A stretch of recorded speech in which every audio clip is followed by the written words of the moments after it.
Hello viewers, வணக்கம். Welcome to tickling taste. முத்தான 3 tips டே 19 பார்க்க போகிறோம். கிச்சன் டிப்ஸ் அதே போல் ஹோம் டிப்ஸ் ரெண்டும் பார்க்க போகிறோங்க. நமக்கு வீட்டுக்கு அன்றாடம் தேவையான வீட்டு குறிப்புகளும் அதே போல் நம்ம அடுப்படிக்கு தேவையான கிச்சன் டிப்ஸும் பார்க்க போகிறோம். வாங்க ஃபர்ஸ்ட் டிப் பார்க்கலாம். நிறைய சமயங்களில் இந்த மாதிரி நடக்கிறது உண்டு. அடுத்த நாள் நம்ம வெளியே போகிறதுக்காக பிளான் பண்ணி வச்சுருப்போம். கல்யாணமாக இருக்கலாம், பார்ட்டியாக இருக்கலாம், இல்லை ஏதோ ஒரு ஃபங்க்ஷனாக இருக்கலாம், இல்லை ஒரு அவுட்டிங்காக கூட இருக்கலாம்னு வச்சுக்கோங்க. ஃப்ரெண்ட்ஸோட ஃபேமிலிஸோட கிளம்புறதுக்காக இருப்போம். அப்போது அந்த முன்னாடி நாள் நம்ம ஷூ வாஷ் பண்ணாமல் இருப்போம் அப்படின்னு கவனிக்கும் போது அதை தண்ணியில் போடாமல் எப்படி வாஷ் பண்ணுறதுன்னு பார்க்க போகிறோம். அதுக்கு ஒரு ப்ரஷ்ஷில் கொஞ்சமாக பேஸ்ட் எடுத்துகிட்டு இந்த மாதிரி மேல் பகுதியை மட்டும் தண்ணி தொட்டு தேய்ச்சிக்கணும். அப்போது அந்த ஷூவில் இருக்க அழுக்கு பார்த்திங்கனாக்கா போயிடும். யாருமே பொதுவாக நம்ம போடுற ஸ்லிப்பரையோ சரி இல்லை ஷூவையோ சரி கீழ்ப்பகுதியை யாரும் கவனிக்க போகிறதில்ல. இந்த நம்ம போட்டிருக்க பார்த்தீங்கன்னாக்கா மேல் பகுதி தான் நம்ம எல்லார் கண்களுக்குமே தெரியும். அதனால் இந்த இடத்த மட்டும் அந்த அவசரத்துக்கு நம்ம இந்த மாதிரி தேய்ச்சி எடுத்துட்டு ஒரு சின்ன துணி எடுத்து தண்ணியில் நனைச்சிட்டு அந்த இடத்த மட்டும் நல்லா தொடச்சி எடுத்துடணும். நல்லா ஒரு 2-3 தண்ணியில் தொடச்சி எடுத்துருங்க. அப்போ தான் நமக்கு அந்த பேஸ்ட்டுடைய அந்த வாசம் அதே போல் அந்த பேஸ்ட் எதுவும் இருக்காது. இந்த பேஸ்ட்டை போட்டு நம்ம தேய்க்கிறனால பார்த்தீங்கன்னாக்கா ரொம்ப பளிச்சுன்னு வெள்ளையாயிடும். அதே போல் வேலையும் நமக்கு ரொம்ப ஈஸியாயிருங்க.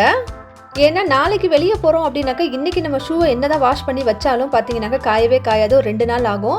அதனால் இந்த டிப்பை நம்ம ஃபாலோ பண்ணோம்னாக்கா நமக்கு பார்த்திங்கன்னா ஷூவும் ரொம்ப நல்லா பளிச்சுன்னு கிடைக்கும். அதே போல் நமக்கு டென்ஷன் இல்லாமல் இருக்கும். இந்த டிப்பு ரொம்பவே யூஸ்ஃபுல்லாக இருக்கும்.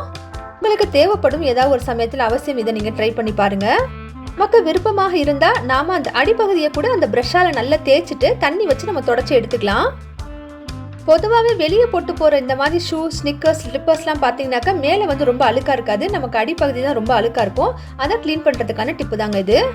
பிடிச்சிருந்தா ஒரு லைக் கொடுங்க. வாங்க அடுத்த டிப் பார்ப்போம். கிச்சனில் அன்றாடம் யூஸ் பண்ணக்கூடிய வடிகட்டி. இந்த வடிகட்டி நம்ம யூஸ் பண்ண நாளாக பார்த்தீங்கன்னாக்கா ரொம்ப கருப்பு கலராக மாறி போயிடும். அதே போல் பழுப்பு நிறமாகவும் ஆயிடும். முக்கியமாக நம்ம டீ வடிகட்டணும் அப்படின்னாக்கா ஒரு 3 தடவையிலே பார்த்தீங்கன்னா பழுப்பு நிறமாயிரும். பார்க்கவே நமக்கு பிடிக்காது.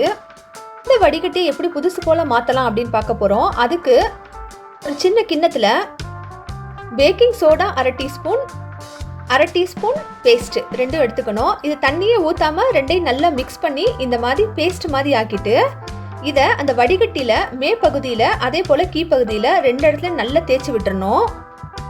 வெறும் டீ வடிகட்டி மட்டும் இல்லாமல் நம்ம வீட்டில் இருக்கக்கூடிய பால் வடிகட்டி, தேங்காய் பால் வடிகட்டுவோம் பார்த்தீங்களா, அந்த வடிகட்டி, அதே போல் சிலர் தண்ணிக்காக கூட வடிகட்டி யூஸ் பண்ணுவாங்க, நல்ல தண்ணிக்கு, அந்த வடிகட்டி, இது எல்லாத்தையுமே இந்த மாதிரி நம்ம க்ளீன் பண்ணிக்கலாம்.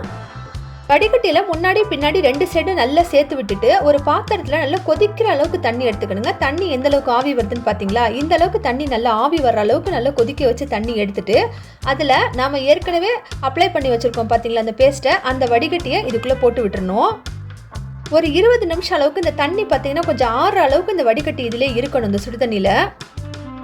அப்போ என்ன ஆகும் அப்படின்னாக்கா இந்த பேக்கிங் சோடா அதே போல் அந்த பேஸ்ட், இந்த சுடுதண்ணி எல்லாம் ஒன்றா பார்த்தீங்கன்னா மிக்ஸ் ஆகி ரியாக்ட் ஆகி அந்த பழுப்பு நிறம் ப்ளஸ் அழுக்கு கலர் இருக்குல்ல அதை எடுத்துருங்க.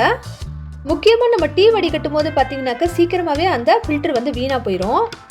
அப்போ அதை நம்ம மாதம் சும்மா வாங்கிட்டே இருக்க முடியாது. அதுக்கு இந்த மாதிரி டிப்பை நீங்கள் ஃபாலோ பண்ணுங்கள். பாருங்கள், முன்னாடி இருந்த கலருக்கு இப்போ இருக்க கலருக்கும் எவ்வளோ வித்தியாசம் இருக்குது.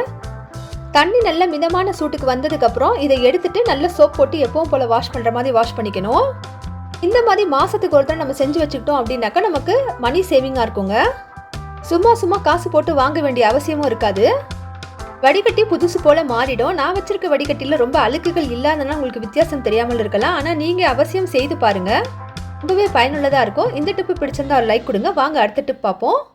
ஏற்கனவே நம்ம சேனலில் நம்ம போட்டிருந்தோம் புளிச்ச மாவில் இருக்கக்கூடிய அந்த புளிப்பை எப்படி நம்ம குறைக்கிறதுன்னு போட்டிருந்தோம். அதுக்கு ஒரு சகோதரி நமக்கு மண் கொடுத்துருந்தாங்க. இது போல் கோதுமை மாவு கூட சேர்த்து செய்யலாம் அப்படின்னு கொடுத்துருந்தாங்க. இது ஒரு அருமையான டிப்பு தான் சகோதரி. இதை நாங்கள் உங்களுக்கு அவசியம் எங்கள் சேனல்லேயே போடுறோம் அப்படின்னு சொல்லியிருந்தோம். அதுதான் இன்றைக்கி நான் உங்களுக்கு சொல்ல போகிறேன். அதுக்கு ஒரு பாத்திரத்தில் ஒரு 3 டேபிள் ஸ்பூன் அளவுக்கு கோதுமை மாவு எடுத்துக்கணும். அவங்க கோதுமை மாவு மட்டும்தான் சொன்னாங்க. அதில் நம்ம சில ஆன்டேஷனும் சேர்த்து சொல்ல போகிறோம். நம்ம கோதுமை மாவு சேர்க்குறனால தோசை பார்த்தீங்கன்னாக்கா கொஞ்சம் ஹார்டாக சவக்குன்னு ஆயிரும். அதுக்காக ஒரு 2 பிஞ்ச் அளவுக்கு பேக்கிங் சோடா சேர்த்துக்கணும் இதில். அதே போல் நம்ம இதில் ஒரு 2 டேபிள் ஸ்பூன் அளவுக்கு ரவையும் சேர்த்துக்கணும். இப்போது தண்ணியே ஊற்றாமல் எல்லாத்தையும் நல்லா மிக்ஸ் பண்ணி விட்டுறணும். அதுக்கப்புறம் தண்ணி ஊற்றி இதை கரைச்சிக்கணும். கரெக்டாக மாவுலேயே போட்டு செஞ்சோம் அப்படின்னாக்கா கட்டி விழுகும். நம்ம இதை கரைச்சி எடுக்கிறதுக்கும் நேராகும். அதனால் இந்த மாதிரி வேறு ஒரு பவுலில் செப்பரேட்டாக செஞ்சுட்டு அதுக்கப்புறம் அந்த மாவில் இதை சேர்த்துக்கணும். இதை சேர்த்துட்டு நம்ம புளிச்ச மாவில் சேர்த்ததுக்கப்புறம் நல்லா எல்லாத்தையும் மிக்ஸ் பண்ணி விட்டுட்டு இதை ஒரு 10 நிமிஷம் அளவுக்கு அப்படியே ஊற வச்சிடணுங்க மூடி போட்டு. ஏன்னா நம்ம கோதுமை மாவு அதே போல் ரவை சேர்த்துருக்கோம். இது ரெண்டுமே சேர்த்துருக்கனால கொஞ்ச நேரம் இது ஒரு 5லேருந்து 10 நிமிஷம் வரையும் ஊறணும். அதுக்கப்புறமே எடுத்து இதில் நீங்கள் தோசை பார்த்தீங்க அப்படின்னாக்கா புளிப்பு தன்மை இருக்கவே இருக்காது. நம்ம இந்த மாவை தூக்கி ஊற்றவும் மாட்டோம்.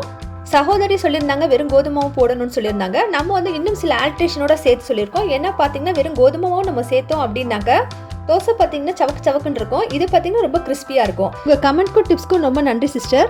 இன்னைக்கு சொன்ன இந்த டிப் எல்லாமே உங்களுக்கு ரொம்பவே யூஸ்ஃபுல்லாக இருக்கும் நம்புறேன். பிடிச்சிருந்தா லைக் பண்ணுங்கள். உங்கள் ஃபேமிலி ஃப்ரெண்ட்ஸ் ரிலேஷன்ஸ் எல்லாருக்கும் ஷேர் பண்ணுங்கள். நம்ம சேனலுக்கு அவசியம் சப்ஸ்கிரைப் பண்ணுங்கள். தேங்க்யூ ஃபார் வாட்சிங்.